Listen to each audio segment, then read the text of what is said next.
湾上水的水墙水量水墙园区重新开幕，唔闹专心打造无障碍步道，阁会使近距离欣赏水墙的平台。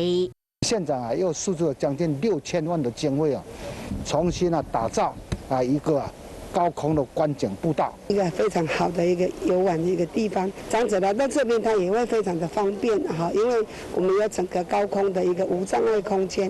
水量最强重新开园了后，逐工限制人数600个人，而且需要伫网络注文。南投县政府嘛推出真侪相关的电子旅游套票。那在这阵期间，县政府也规划了跟竹山鹿谷地区的广大的一些旅游的票券。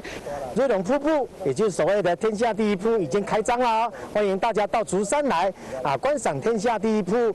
嘛欢迎大家过年期间来到德山镇的水量水墙行村。Hello， 大家好，我是乃瑜，要教给大家2个任务。第一个，华视新闻的脸书专页，你按赞了吗？还有华视新闻的 YouTube 频道，赶紧订阅起来，还要记得按赞，开启小铃铛哦。